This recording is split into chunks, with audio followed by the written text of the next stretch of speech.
termasuk Alkitab yang bisa kamu beli di Gramedia. Kenapa kok nggak kamu injak-injak? Kenapa kalau dikentutin sama si Islam yang siapa itu yang ngentutin Alkitab tuh? Agustan. Agustan. Kalian tuh kan sukanya huru-hara, gebuk-gebukan sama RT 6. Ya kan? Itu udah kebukti kok. Saya suka. Nah, kalau orang yang tetap di sini berarti memang dia suka akan pengajaran, suka akan pengetahuan firman Tuhan. Puji Tuhan ada yang suka.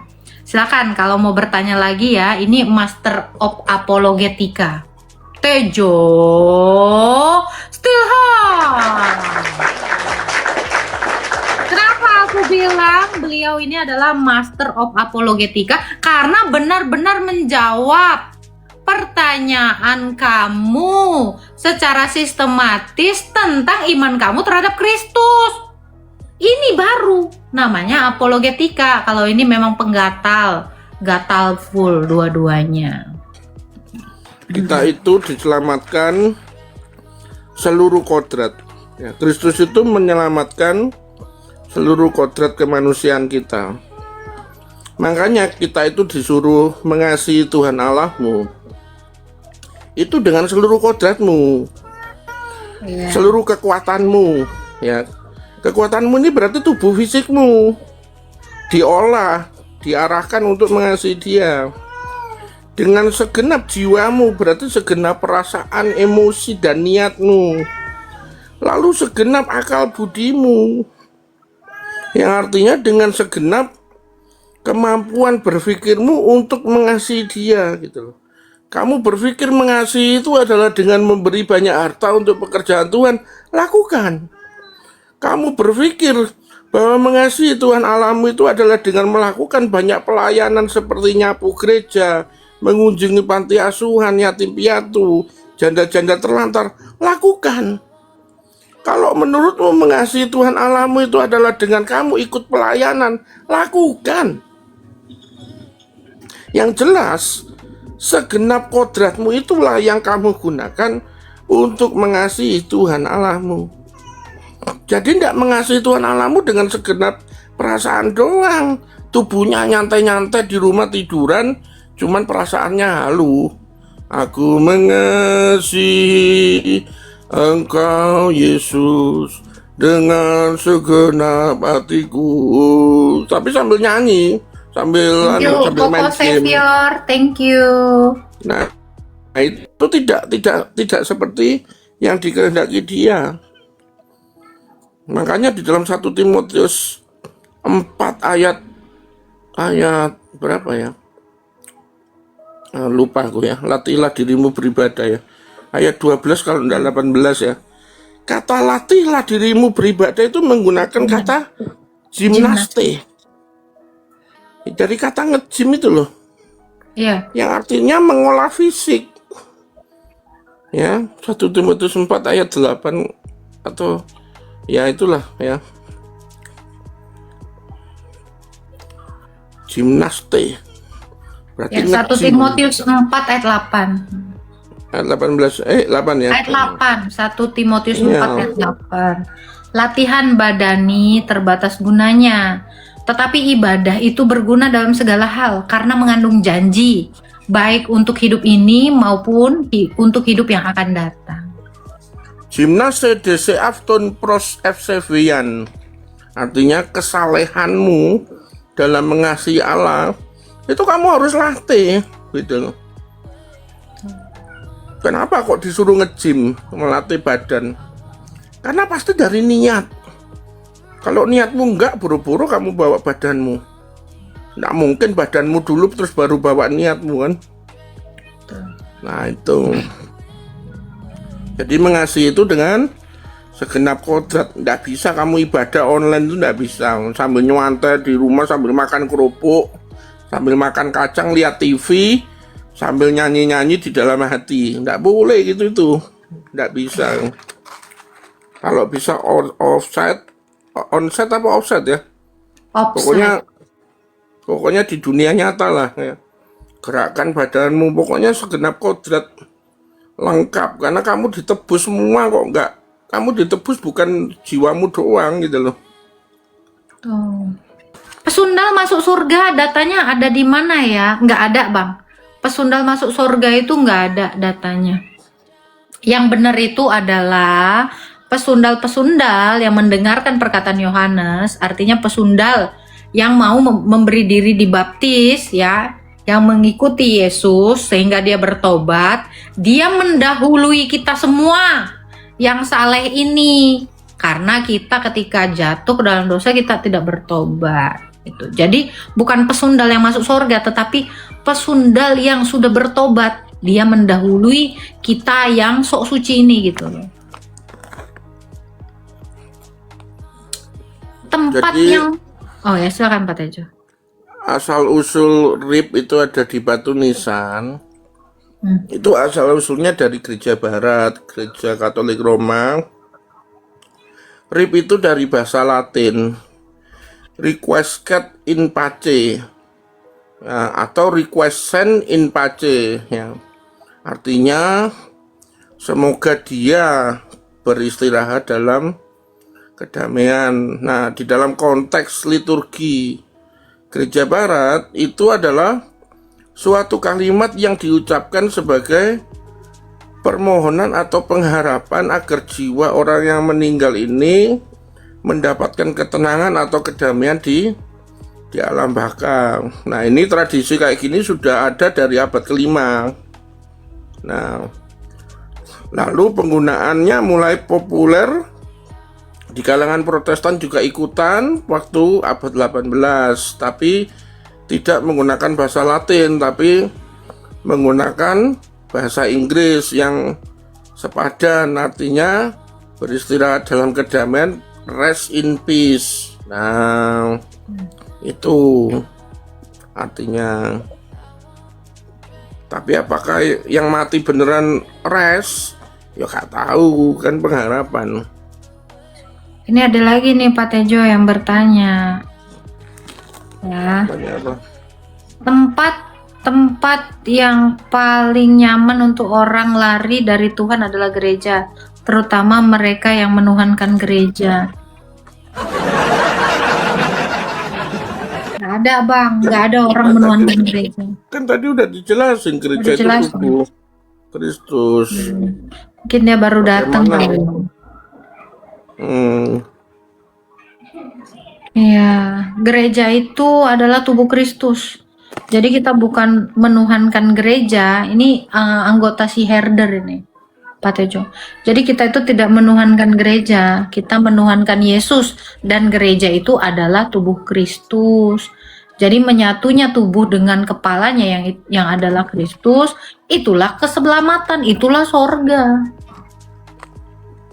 Memang hanya dalam gereja kita bisa menemukan Kristus, kita mendapatkan sakramen, kita dapat menyatu itu ya melalui gereja.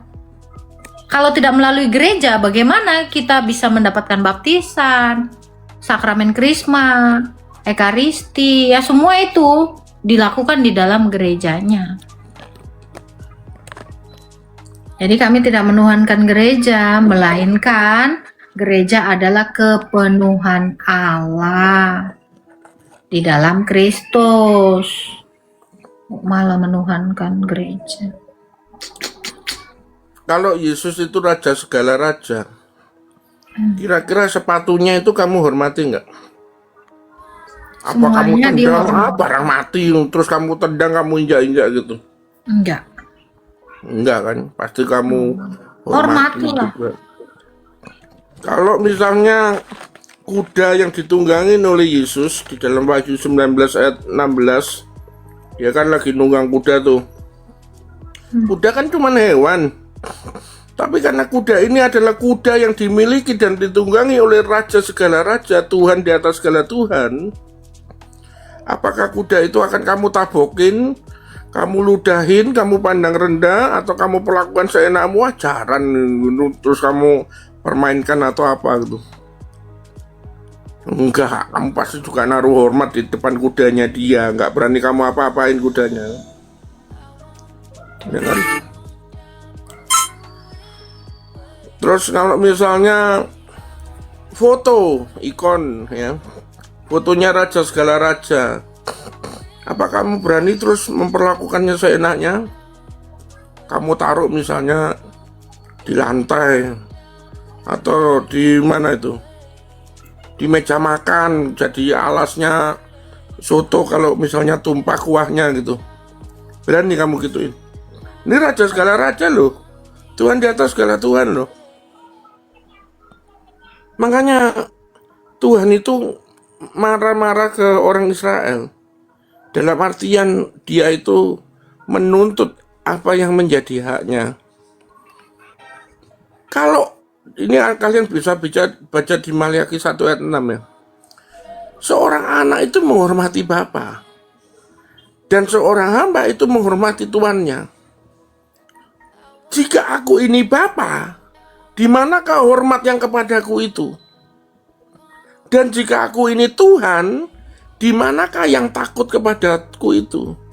Firman Tuhan semesta alam kepada kamu. Terus dikatakan di dalam ayat apa? Ayat yang ke-6. Kamu membawa seekor binatang buta dipersembahkan, tidakkah itu jahat? Apabila kamu membawa binatang yang timpang dan sakit, tidakkah itu jahat? Yang artinya gini, kalau kamu memberikan perhatian kepada raja segala raja, kepada Bapa di atas semuanya, sumber segala sesuatu itu, dengan sepele, dengan tidak gentar, dengan tidak hormat, dikasih analoginya sama Tuhan nih. Cobalah menyampaikannya kepada bupatimu. Apakah ia berkenan kepadamu? Apalagi menyambut engkau dengan baik. Kamu aja kalau kedatangan Pak Jokowi atau Pak Prabowo atau seorang bupati aja loh. Misal kamu diundang makan aja lah wis. Di hotel. Ya, tempatnya pejabat, tempatnya bupatimu atau presidenmu. Kamu aja pasti akan nyemir sepatu jauh-jauh hari. Nyiapin kemeja batik, kamu setrikain. Kalau perlu kamu laundry, ya kan? Kalau perlu bawa setelan kemeja sebagai cadangan. Siapa tahu ada kecantol pagar robek kah apa gitu kan? Kamu siap-siap tuh. Dengan sungguh-sungguh kamu mempersiapkan kehadiranmu di hadapan bupatimu itu tanpa cacat celah. Loh, sekarang pertanyaannya, kembali kepada tadi apa pertanyaannya tadi? Kalau apa tadi? Apa tadi? Mentuhankan gereja katanya. Mentuhankan gereja.